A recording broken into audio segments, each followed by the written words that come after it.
ብልጽግና የተጻፈ ብልጽግና አለ። የኔ እምነት እሱ ነው።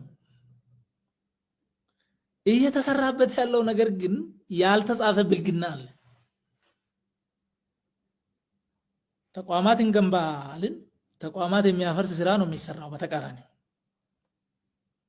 ሰላም ተብሏል፣ የሚሰራው ጦርነት ነው። የተጻፈው ነገር የለም በስራ ላይ አንድ ፍሬ የተጻፈው ነገር አንድ ፍሬ የለም። መደመር ተብሏል፣ መበተን ነው ያለው።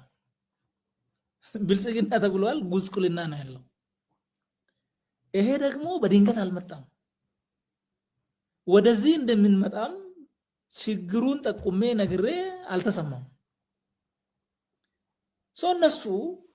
እነሱ ያሉበት ዓለም እኔ ያለሁበት ዓለም አይደለም። ይሄ ብልጽግና ደሴት የሚባለው ነገር ምናባዊ የሆነ ነገር አለ። እኔ በዛ ምናብ ውስጥ አልገባሁም።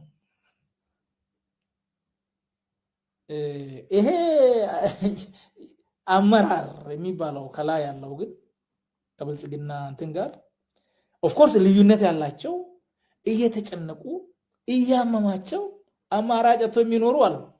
በጣም ብዙ ሰዎች ግን የተወሰኑ ሰዎች እዚህ ጋር እኛ ጋር አይደሉም ያሉት። የራሳቸው ዓላማ አላቸው። እዚህ ጋር ስለሚሞተው ሰው የዜጋ ክብር ብለን የሰው ሬሳ በአህያ ተጭኖ ገበያ ውስጥ ይሄዳል። ዜጋ ነው። ወንጀል አጥፍቶ ከሆነ መሞትም ካለበት በክብር ነው መሞት ያለበት። በህግ አግባብ መቀበር አለበት። ከሞተ በኋላ ደግሞ በሬሳ መጫወት ባህልም አይደለም። ይሄ ነው የሚሆነው።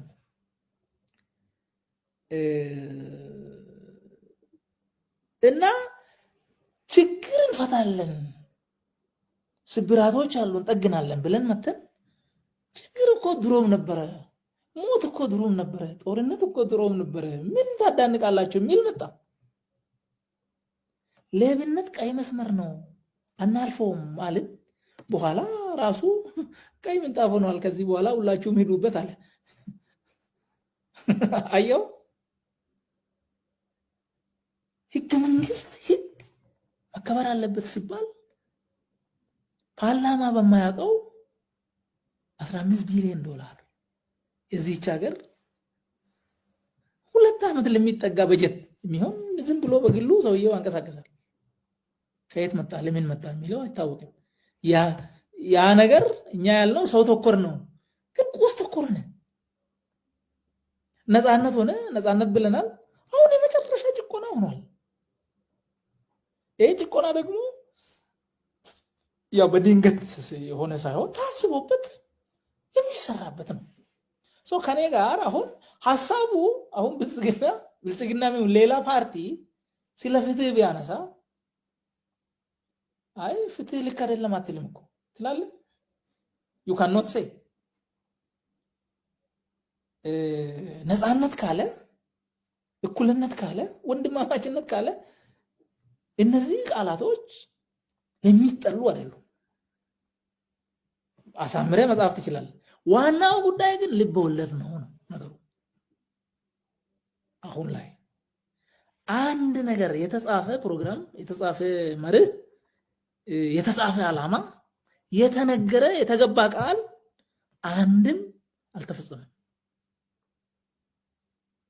አፈጻጸም ብለን የምትለው ያው የተወሰነ ተፈጽሞ የቀረ ሲኖር ነው አፈጻጸም የምትለው። ይሄ ተቃራኒውን የተፈጸመው የተፈጸመው ደግሞ በድንገት አይደለም። ዓላማው የተጻፈው አይደለም። የብልጽግና የሚባለው ያልተጻፈው ነው። እሱ ደግሞ ተተግብሯል። የኔ ልዩነት እሱ ላይ ነው። በሚተገብሩት ውስጥ የለውበትም። እኔ ያመንኩት የተጻፈውን ነው በሚል ነው የተለየሁት ማለት ነው።